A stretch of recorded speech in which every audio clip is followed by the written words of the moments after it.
This week on Snark Squad Pod, we are joined by Sari Riley to talk about Gravity Falls, a Disney XD show that premiered in 2012.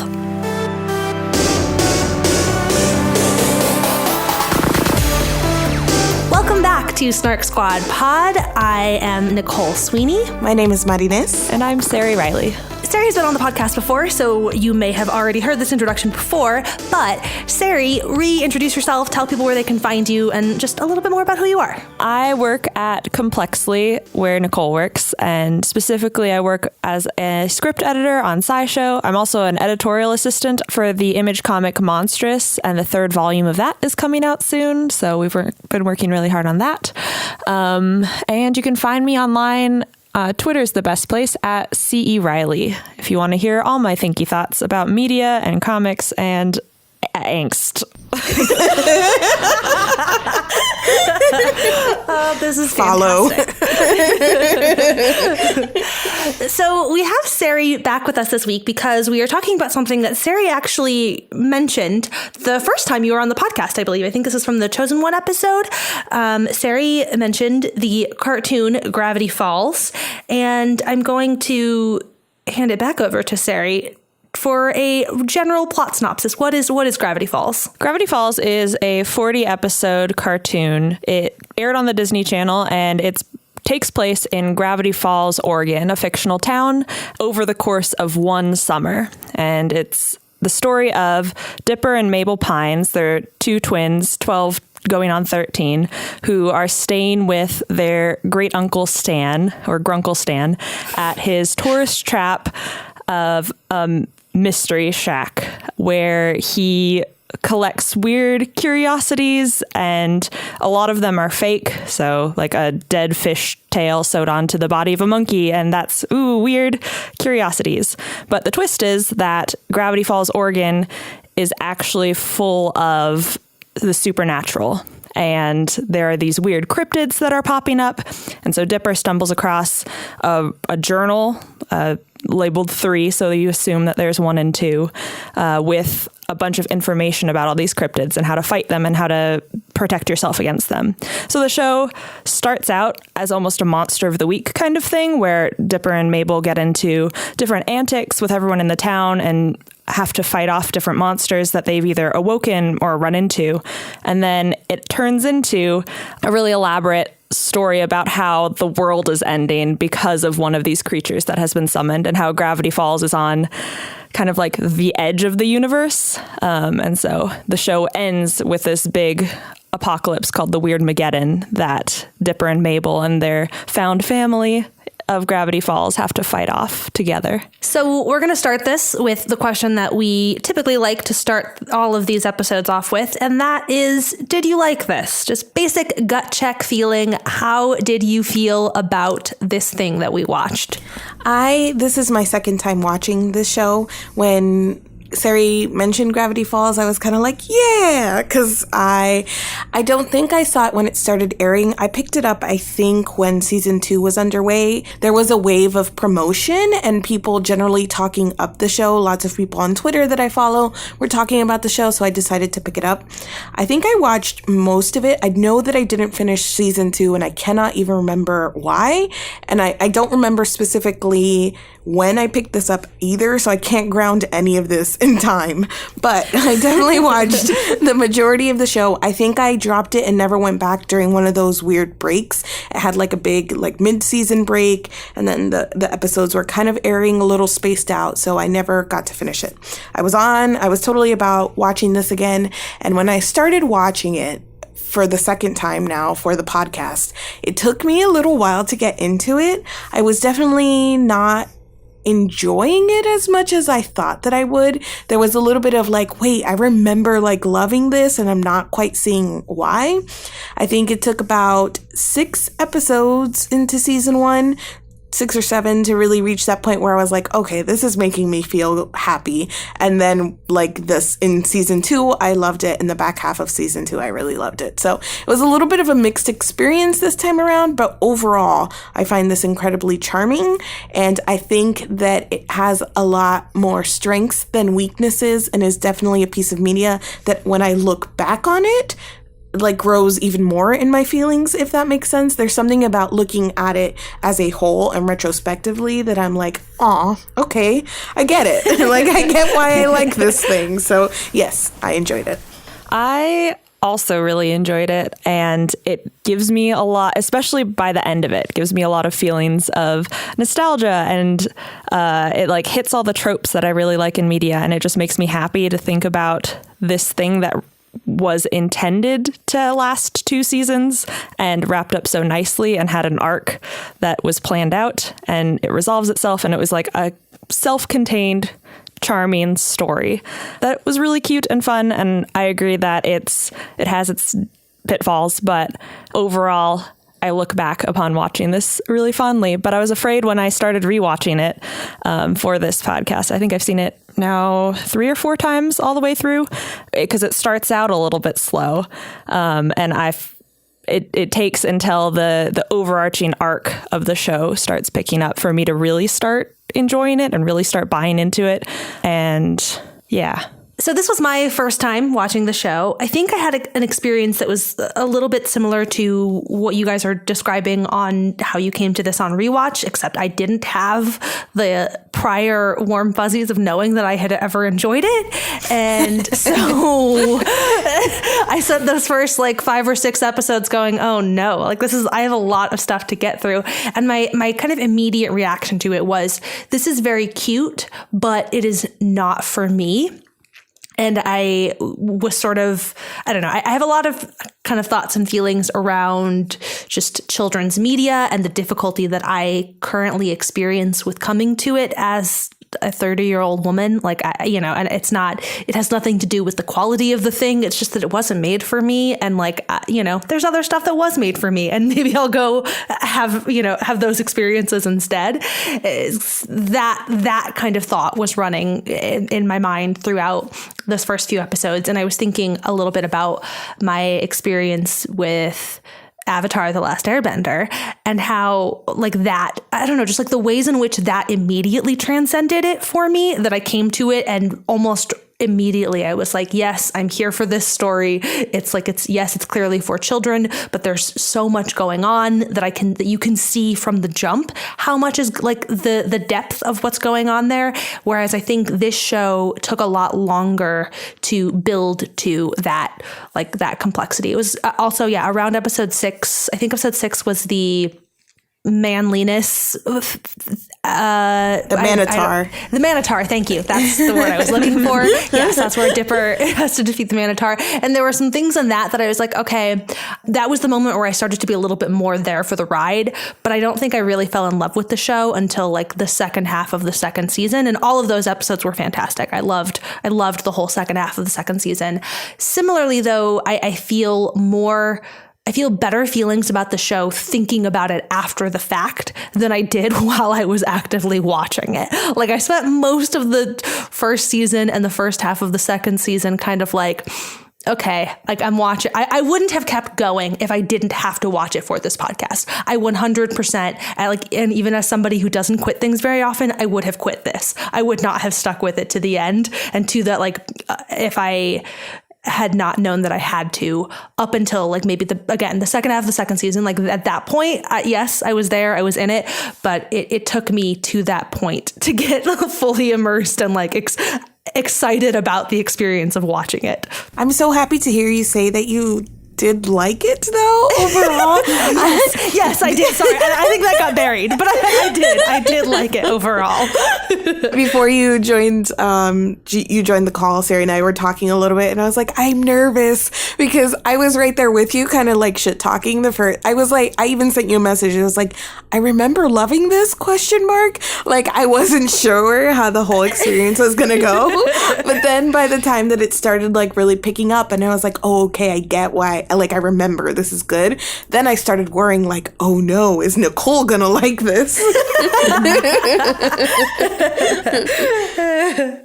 Speaking of the conversations that we had before we started recording this podcast, Sari mentioned before we started recording this podcast that one of the things that she thought was so interesting about the show was like a lot of the like fandom and backgroundy type stuff on this show. I know literally nothing about it. Like I watched it this week for the podcast. I just now looked it up and realized that these 2 seasons aired across like 4 years, which is wild to me. So I don't know. Sari, look, what is all of this kind of background stuff? So the thing that got me to watch the show in the first place, I think I should have explained this in my Did I Like It spiel, but I think I started watching it as it was ending in 2016 when the fandom around it, and especially like I follow a lot of animators, I follow a lot of cartoonists, like I follow on Twitter, especially in Tumblr, like the people who worked on this show and put so much heart into it. And the fan community around it was nuts. And it was so fascinating how the show runners interacted with the fandom and the fans interacted with the show. At the end of every episode, which I kind of realized, but didn't because I watched it so quickly my first time around.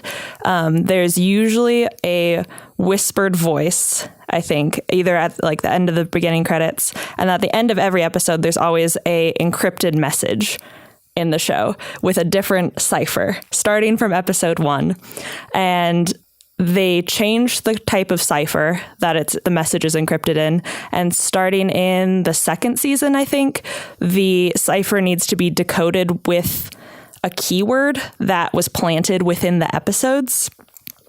And so there was a whole community around decoding the extra Easter eggs that the showrunners had planted within the series. It became a really active watching experience and then really active community building experience for everyone who was watching the show at the time to be able to watch it, pause it, try and figure out what the important details are, try and decrypt these messages and what like bonus content. I think like, for example, on the boy band one, Lance Bass voiced one of those characters, and Alex Hirsch's twin sister, Ariel, and like he based Dipper and Mabel on their relationship as children. And the cipher at the end of the episode was "Happy Now, Ariel," because she really was into Lance Bass growing up. And so he was like, I promise I'm going to get him on the show, voice the character, and you're going to get to meet him. Oh my God. And so there are all these like, yeah. That is the best thing ever. That's my favorite thing on this about this show is that story right there. And it's just like so full of these weird extras, like love letters or secret notes passing back and forth between the fans and the showrunners. And then like the big kicker is that at the very, very end of the credits of the series finale, there's like a grainy video of a Bill Cipher statue in the forest. And so it aired in February, but then in July 2016. So that was like, as I moved to Missoula, there was a international hunt going on for the Bill Cipher statue that Alex Hirsch had planted clues in like Russia and Japan and a lot in LA and Oregon. And it was just like a big international fan community trying to piece together these notes. It was a 12-step puzzle hunt. They ended up finding the statue in a small town in Oregon. And it was just this really wonderful, weird thing going on, all because the showrunners wanted to do something fun for the fan community. So, yeah, that's great. I don't know. The fandom is bonkers, and the way that Alex Hirsch appreciates and gave so much to them, like so much played with them. I don't know. That's not the right phrase, but it is though. Like, it is. Yes. Yeah. It's like adding an element of play to the viewing experience. That's like fantastic. And I wish I had known this going into my viewing experience, because my feelings about the show, nobody can see my face right now, but I'm like, I'm so delighted.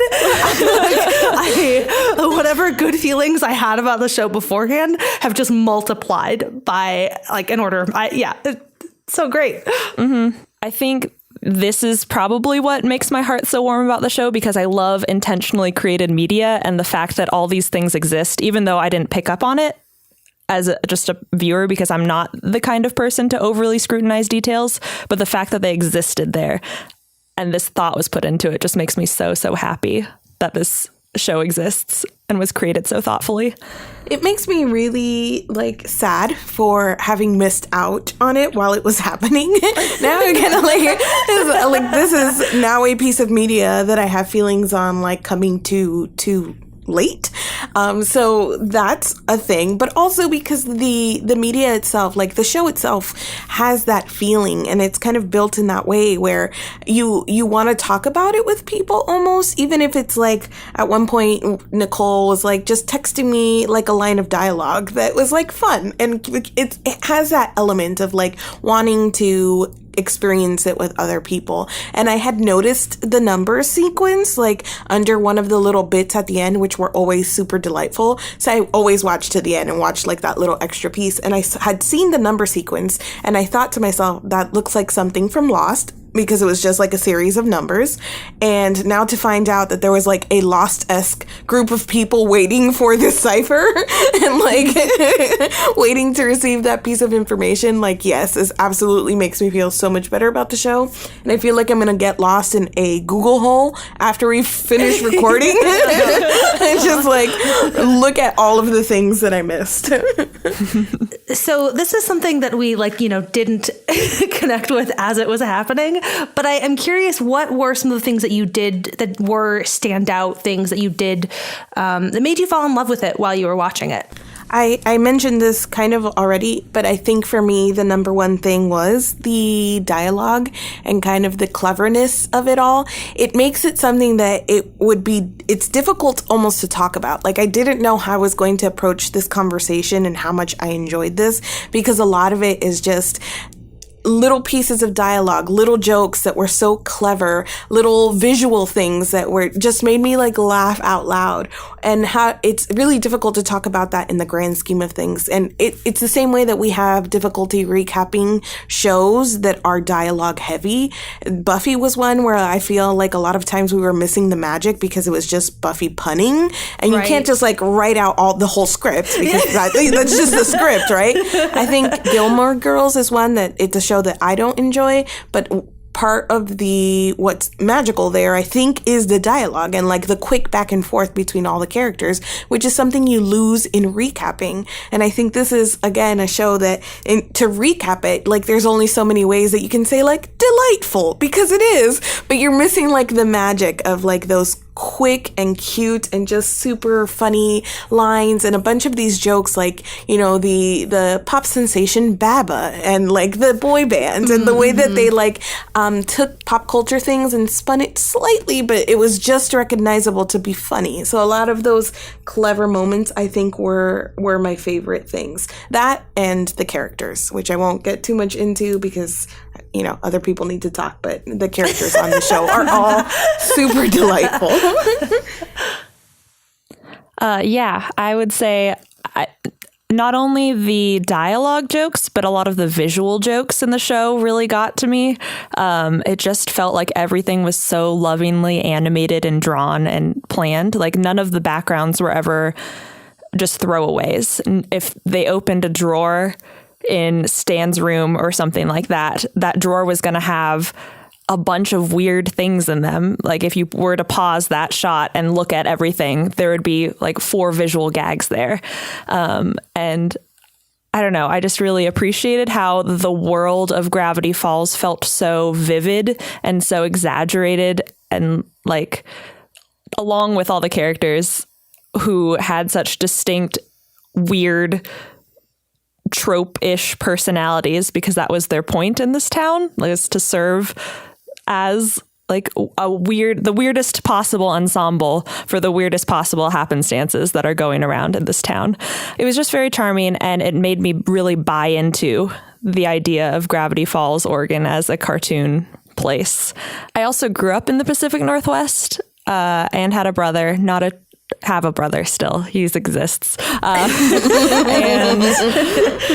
not a twin, but still have those memories of like running around in the forests and doing random things. And so I connected with Dipper a lot because I think at some point I had a big journal thing that I would run around at least our backyard, if not the local parks, and collect things and take notes and pretend I was on some grand adventure. And so I think there's a lot of like personal connection for me in it too, where the Pacific Northwest and cryptids and that whole vibe is near and dear to my heart. And so the idea of setting a show in the weirdness of the Pacific Northwest at summer in like this very pinpointed moment of childhood and sibling relationships also warmed my heart a lot. Yeah, so the sibling thing for me is definitely like the main thing. I think that I don't know, sucked me in. The dialogue too. Yes, Mari mentioned that I messaged her periodically, just like a random throwaway line that I thought was particularly great. I think the last one that I messaged was like, Pacific is rich, she's cheating at life. A real gem of a line. But our last episode was on sibling stories. The main reason that we chose that topic was both so that we could talk to Tobin, but also because we knew that we were doing this show. And the dynamic between the siblings was very cute and sweet. And I liked watching them be there for each other and also sometimes not, and have them kind of grapple with, man, I've been being a really shitty sibling lately. And like, cause that happens. We're not all, great friends, great, whatever all the time. And so I liked just all of the, and then their relationship with Grunkle Stan. I don't know. I liked the way that those relationships played out, and those felt very thoughtful and sweet. And I liked Mabel quicker than Dipper. I think that was actually probably why the 6th episode was the point where I was like finally coming around, because that was the episode that I like was on board with Dipper. Like something about, and it's funny because the over the top outlandishness of the Mabel character is something that I think is often the kind of thing that isn't going to land with me, because it is very, kid stuff type thing. It's just like, over the top and kind of goofy in this way that I often come to and have a like, this is not for me kind of feeling about, but it worked really, really well for me here. I don't know what it is, but something about Mabel, like immediately I was like, yep, okay, I'm on board. And then it was the Manitar episode that I was like, okay, yes, Dipper, I also think you're fantastic. I think that Dipper gets the bulk of the coming of age, I would say here.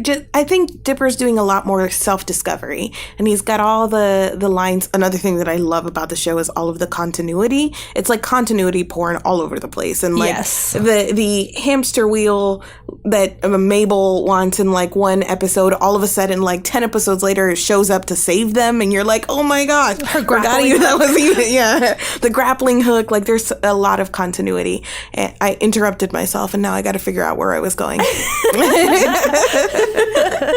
Dipper does a lot of the like figuring himself out, and he's like the sweaty, awkward one, which made me think about the continuity. They're always talking about like how sweaty and awkward he is. So he's definitely doing a lot more like growing in a sense. Mabel has a like clear sense of who she is at this point. She still does a lot of growing, and there's a lot of things that she has to learn, and especially with her relationship with her brother, I would say. But I don't know, there's something about this that is like, I want to give it to my kids to watch. Hypothetical. I don't even really want kids. I would want to give them to my kids to watch this because like in case they are the weird kid, this is like the it's okay to be yourself. Like I don't know, just painted in this story. There's something about Mabel that is so endearing because she is so fully and truly Mabel. It doesn't feel so much like a shtick for her. Like, she likes glittery things, and she's gonna have a pig pet, and she's gonna want everybody to sing and do karaoke, and it just feels so true to her nature that right immediately you're like, you're cute. I like it. Keep doing it. Like, yeah. And I think I really like her too because she's allowed to love all these girly things, and it's not like Dipper's sometimes being a curmudgeon about it, but she's allowed to be sincere about her love of these things, and that like her love of waddles is never played off as a joke in itself, or her love of like glittery sweaters. If anything, her sweaters come in handy several times. So people, and like everyone admires them. So it's not like, I think with a character like that, you could easily make her into the joke, but instead she's just like sincere and loved and going through her own stuff, and like having all these sparkly, girly, exciting things is just like part of growing up as a little girl, and it's part of her character, and it's just really sincere and good. I like what you mentioned about it also coming in handy because it's the grappling hook, it's the sweaters. There's one point, there's a line that's like, we need somebody who can dance around and make really annoying noises, and she's like, this is my moment. So there's so many of her like qualities and likes and things that come in handy for the story, and gives it a sense of like, it gives it like validity. So it's not just like something like, oh, Mabel, she's so silly. No, she's adding, and you know, she's the things that she sticks by ends up being useful. So I really appreciated that element of the story. I think that's the case with a lot of characters, not all of them, but I felt like there were so many distinctive characters across the whole series, and some of them landed better for me than others. But of the reoccurring cast who had like a part in Dipper and Mabel's lives, so like Candy and Grenda, when it came to like Mabel, which are her two main friends, they also ended up having small arcs and small character growths, and the weird things about them came in handy or served a part in the plots. Like, they were always worked into the story in a really intentional way when they decided to write them in more regularly. So like Wendy, for example, used to just be the object of Dipper's affections, and was, especially throughout season 1, kind of in and out, but not really that important. But by the end of season 2, it was like, no, she's a lumberjack's daughter. She has had all this apocalypse survival skills, and she's the one who's most equipped to fight this world of all the kids. And so it's like cool that Dipper and her have worked through this weird like schoolboy crush on her, because she's ready to save the world and has all these skills to do it. And so I liked how they fleshed out those some of the characters in that way too, so you could like really latch onto them and see them grow too over the course of a summer. I think Suze is one that I most regularly like laughed with. Like, a lot of his lines were really charming and endearing. I think that he also, I went back and forth a little bit on him. Sometimes I was like, are the jokes at his expense, or is he like delivering them? But he just ends up being such a caretaker of the two children that it's hard not to get on his side and feel like warm fuzzies about him.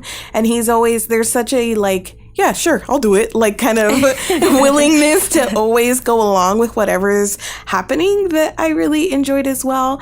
And, by the end, so the finale is great in a lot of ways. That second half of season 2 is just amazing coming together as a story. But I think it did so well giving each character kind of that growth and finalizing their story. You see with Wendy, like just kicking ass all over the place in that final episode and being really instrumental in like them kind of defeating. And then by the time Suze is named, like, he's gonna have the mystery shack now, there was like, oh no, he finally made it, like he finally got the mystery shack. Like, so the completion of his story too was one that I really enjoyed. I don't know that he was necessarily always a favorite, but I totally agree. The fact that he was always so on board. This is a thing that I just enjoy, like in human beings, in life. People who are always game, like that for me is something that I... Okay, Gryffindor. Sure, yeah.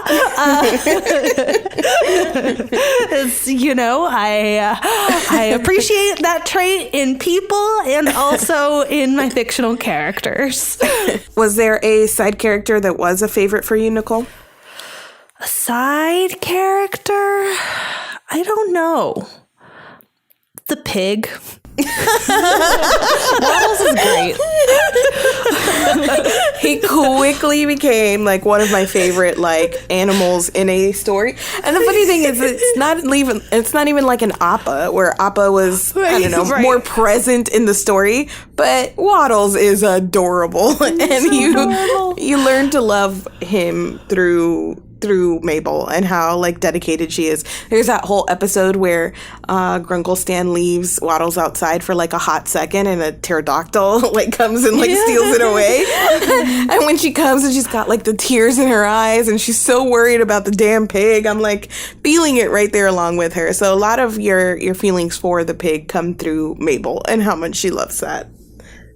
She loves Waddles. Waddles was also a point of like something starting to really track from episode to episode on the show, which again, so this is another thing that like going back to the issues that I had with it, especially in the beginning, and the kind of general feeling of like this not being for me. And I think part of that is that it is, while there is a lot of continuity porn on the show, it is also by necessity built in such a way that you can watch any episode and basically track it, and like follow what's going on. And so it enhances your experience to have all the rest of it, but you don't, up until the final episodes, you don't really need the other episodes to fully have it. And Waddles was like, I don't know, one of the first bits of, we're introducing a thing and like there is like a consistent, like now something has changed and it will be changed from episode to episode.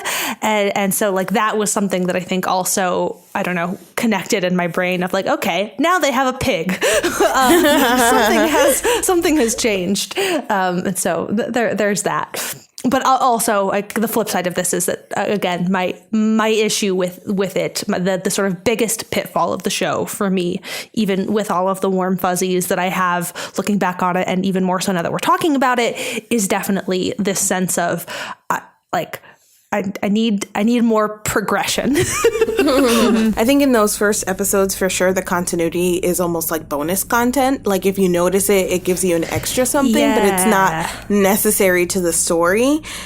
And it's like one of those things. It's kind of like the show where you're like, yeah, it's really great, but you have to put up with a season to get to it, kind of thing, where you don't want to expect people to have to put in that labor, and the fact that the story is that way is almost like a built-in downside. Like I realize as I'm telling you that a story shouldn't necessarily be built that way, but also I feel like the payoff is that you've built all of these like little self-contained things that you're not really realizing is like pulling all of these, it's going to pull all of those elements into like a finale, so that by the time that you get to the weird apocalypse and like every character you've ever seen, like every weird thing is coming together and then they all like fight the big bad in the final episode in like the Mystery Shack like robot, and you've got the boy band on like a treadmill running to power it, and like all of these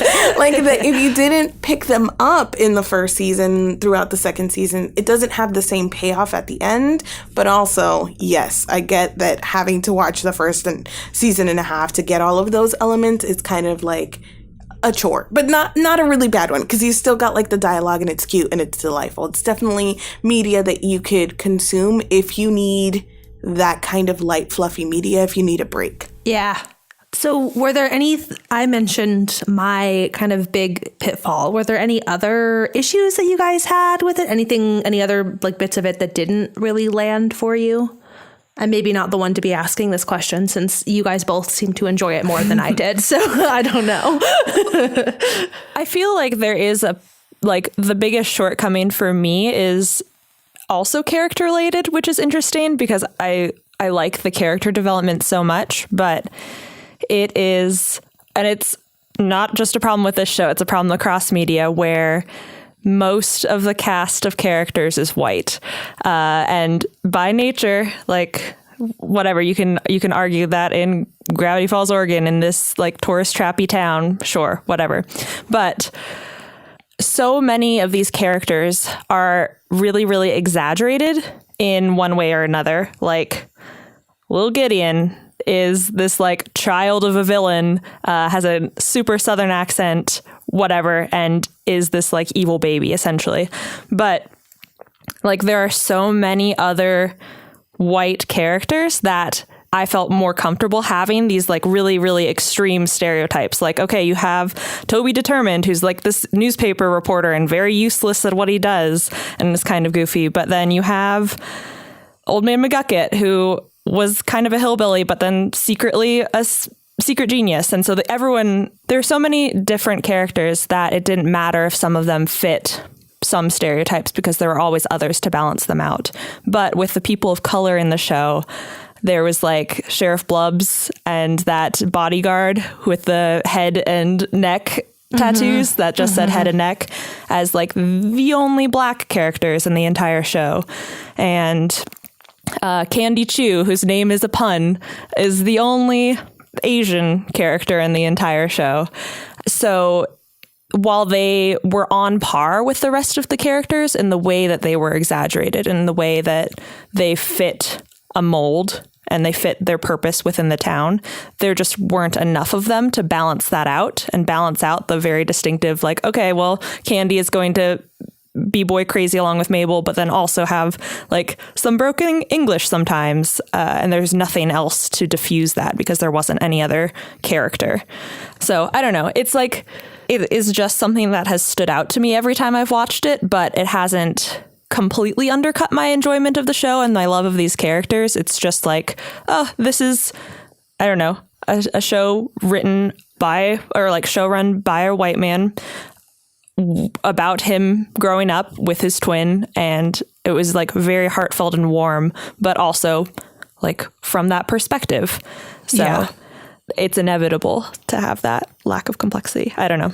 Specifically for Candy, though, and like her name being a pun, that is something you're making the joke out of her ethnic background. So, you know, it's not where like the joke or the stereotype is at the expense of something else that is very clearly tied directly to her name and her ethnicity. So those are the things that can kind of miss. Also with like the head and neck tattoo, that is something that you're pulling specifically from a culture to make that kind of joke.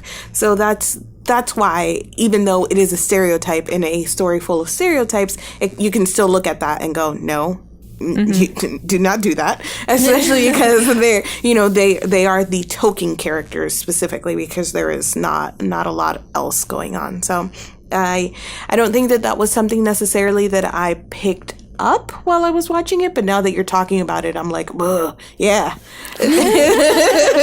I agree. I now also have this opinion. My pitfall is also character related, which is interesting since I think the characters are a bright spot overall, but I just feel like there was something probably purposefully vague about these characters, and it bothered me for a large chunk of the story. So Grenda as a character, she's given like her pronouns, and she's a girl. She's got like a deep voice. She has traditionally masculine qualities to her. And I just wasn't sure where they were going, especially because a lot of the jokes about her character were about her masculinity.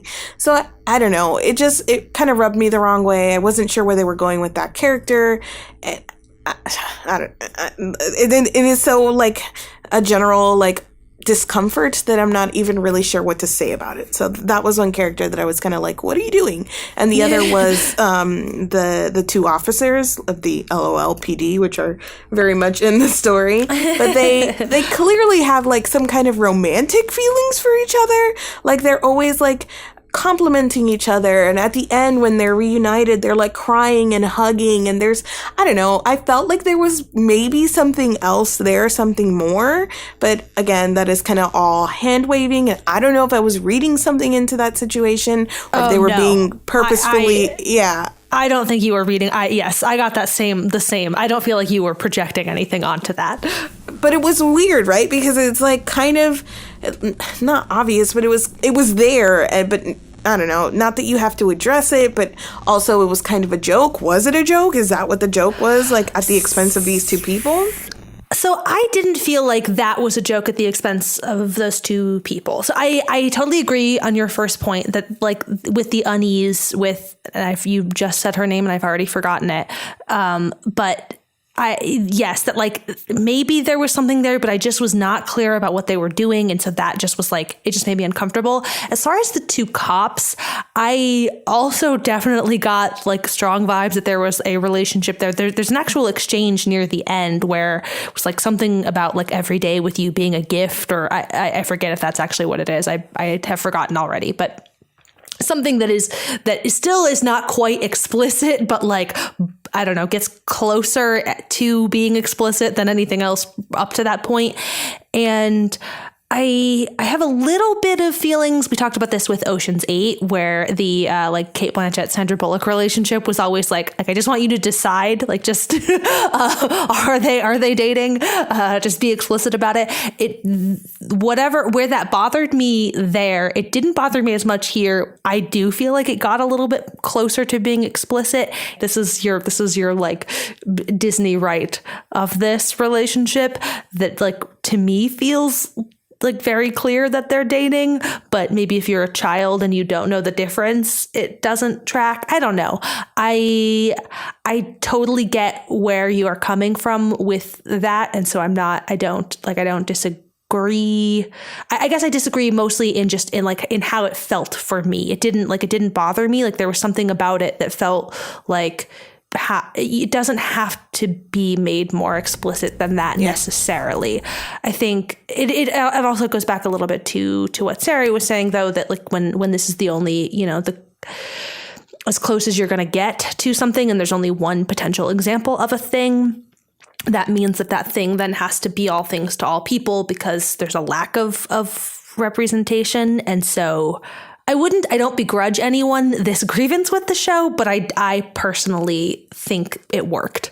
I think definitely towards the end, it got more explicit. Like I said, at the end, they're like hugging and crying and you're like, okay, like I see you. And I agree that it doesn't have to be a thing. Like I don't think that you have to, it's, part of these two characters' characterization. It doesn't have to be the only thing. My only kind of gripe with both Grenda and them was I wasn't sure if the show was making jokes at that expense. So it goes back to the same like Candy Chew thing. Like it's not only that there's lack of representation and you kind of, know what you're dealing with if you're going into a Disney show and all of that kind of background to it, but are the jokes that are being made at the expense of what their identity is? I feel like with Grenda, the answer was often yes. I feel like I wasn't sure with the deputy and the sheriff. So it's good to hear like your thoughts on it, because I also like I'm coming at this very unsure just because I didn't know how I felt about it. Right. I just knew that there was something there that I wasn't totally tracking with me. Mm-hmm. And I feel like it's hard to tell too in a show that is so full of layers and layers of jokes. I feel like this show has some very clearly telegraphed jokes, like the funny one-liners and the dialogue between people, and has some very clearly telegraphed sincere moments, like when Dipper and Mabel are working through their relationship, or when like a lot of the family talk. Like those are very genuine, sincere apologies and moments. And it's sometimes hard to tell in this middle ground because this show hits so many notes so intensely when something is a joke, when it's kind of blurry like this. At least, I don't know, I felt similarly about Grenda in some cases, or similarly about some characters where it was like, is this being telegraphed as like, is this a queer character, and are we making fun of them right now? I don't know. Is this just me being sensitive to this kind of thing in other media? So I'm sensitive to it here. But when the show is so clear about some things, when it leaves some things vague, then I'm like, is this a sincere moment? Is this a joke moment? I'm not sure what I'm supposed to be feeling right now. Right. So you different people would probably take away different things. I don't know. Yeah, I agree. Yeah. I have a question, maybe. What did you think about like the mystery of the show? Because you both have said, and I agree, that the second season is where it really started picking up. But I'm curious, because this is a kid's show and because it's a cartoon and because I think you both know stories as well as I do, like how much of the mystery were you able to untangle by yourself? How much was a surprise? How much, like, were any of the reveals particularly exciting or like, whoa, inducing? Because I feel like I had a couple moments where it was like, this is cool. This is a really good plot moment. And I just want to, I don't know. I want to know if you had that ever. I don't know that I have any particular answers to this question, like any examples that stand out to me as like this was a thing that jumped out. I will say I downloaded a Chrome extension so that I could speed up the video to get through all of this. So I was watching it. I was watching it sped up, and I definitely did not. I don't know that I predicted any of the big reveals, though I'm not sure how much of that is because I was like literally watching it faster than it is intended to be watched. And so like not having the time or what, but I don't recall anything being like predictable, I guess, is the one thing that I will say. It never felt predictable in a way that took me out of the story and made me go, oh, of course, you did that now. I don't know. That's a really stupid impression that I just did of myself. Question mark. I don't know. Anyway. But also, I don't have any moments that stand out as being particularly like, whoa, oh my God, I can't believe you went there. As far as the kind of like the big reveal, the things that I loved about it were less plot-centric things with the mystery, and it was more, honestly, more like visual things. I really enjoyed everything about the show. Has a lot of fun little meta jokes. We've talked about this throughout, and so I loved, for example, just like, this is like a sort of big thing, but they changed the intro as you wind to the finish. Like that was fun. Just like the whole, the visual element of as Gravity Falls was transforming into the apocalyptic world, everything about that kind of visual moment was very exciting and good, and I loved it. So that's not really an answer to your question. I don't know. But it was good. That was the kind of thing that I was trying to get at. I don't know. Okay. I just wanted to know if any moments stood out in the show to you, like more specifically than just the second season was good. Yeah. So I think it's funny that you mentioned like watching it sped up, but even like at normal speed, we were watching it faster than was intended, or that was how it was originally given to audiences, because we were binging, right? Right. I forget what other show we were talking about this. We definitely have mentioned this idea before about how like binging changes things. Westworld, and I think it was specifically about like that idea of like, did you guess the twists and turns, and how like some people were just disappointed by some of the reveals or whatever was happening. But I think that I didn't have, especially now in this watch, and I binged it first time around because the whole first season was out when I first watched it, but not having like the time in between to really like guess or think or consider, right? You're just taking it as it comes. I think that changes a little bit of how you receive the story. And so for me, I think that we talked about the comparison between this and Avatar. And I think one of the main differences is that in Avatar, the stakes were a little higher, and it was like that big overarching story, I think, was a little more important to me, like that idea of the airbender and like defeating the Fire Nation. I was invested in that story. And this, I wasn't really like, the mystery could have gone anyway and I would have been fine. Right, like I wasn't, right. It wasn't anything where I was like, oh gosh, I hope it ends in this way. Like not to say that I didn't care, because that sounds a little more negative than I wanted to, but I was just enjoying the characters and like the dialogue and the other pieces of it, that the mystery portion of it was never really big for me. I will say that I think that the final 3 episodes were great, especially the one that we spend in Mabel's head. I thought that was like a standout episode.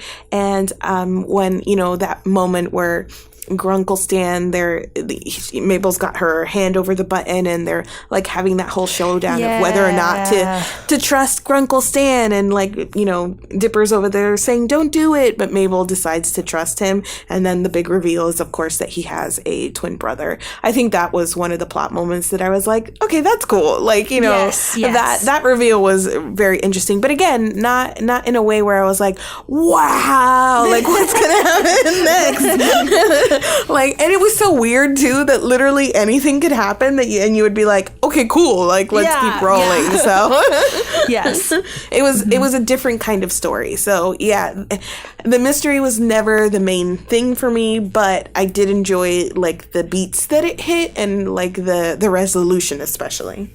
Yes. Mm-hmm. Speaking of the resolution, I really loved the closing monologue or whatever that Dipper gives about like going off and exploring, and it was very, very sweet and cute and good with like the closing montage of Gravity Falls and stuff. It's like, yeah, it was a moment that like secured it in my feelings. It's like, oh yes, I now feel good and fuzzy about this whole thing that I watched, even though I spent the first couple hours messaging Mari being like, what the fuck am I watching? I think that there were a lot of like the childhood notes that it hit that I was like, oh, a lot of it was captured in like the sibling stuff. There was one moment that specifically I was like, oh my God, this is so sibling like. They are like sibling hug and they hug each other, and after a beat they go pat pat and they pat each other awkwardly. And I just am like, oh my God, I feel like I've done that with my sisters. But it captured so many notes of like childhood, and the fact that it was like across like summer and with like a different family member, and like, this whole scrapbook portion of it, like that tied together a lot of the story that you don't really realize is going to come in handy at the end. Again, another Mabel thing. So there were just so many notes like that I think captured like childhood so well. And then his little monologue at the end where you're just like, oh, they're growing up.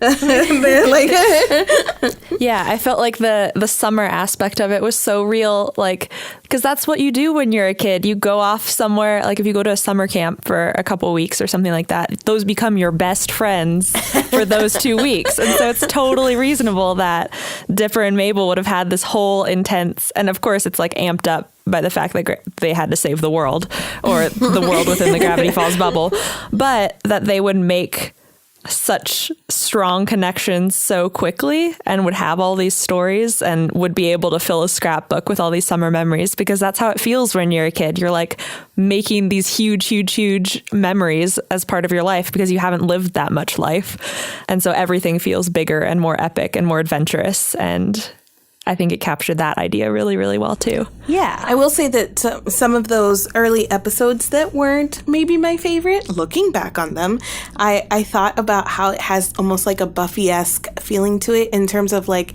Buffy was all about high school as hell, kind of that metaphor, especially in the beginning seasons. But there were so many of those little like stories at the beginning that were like larger things about childhood. So Mabel is boy crazy and she has a crush, but it turns out to be a bunch of gnomes piled onto each other, and they want her as their queen. Or, Dipper wants to be more manly, and, they're making fun of him because he doesn't have a chest hair, so he goes and finds the Manitar. So a lot of like those beginning adventures were capturing that spirit of like growing up in childhood and then flipping them into a weird thing or like a metaphor or something like that. So I really enjoyed that bit of it, but in retrospect, because I was right with Nicole at the beginning, like, oh, why are we doing this?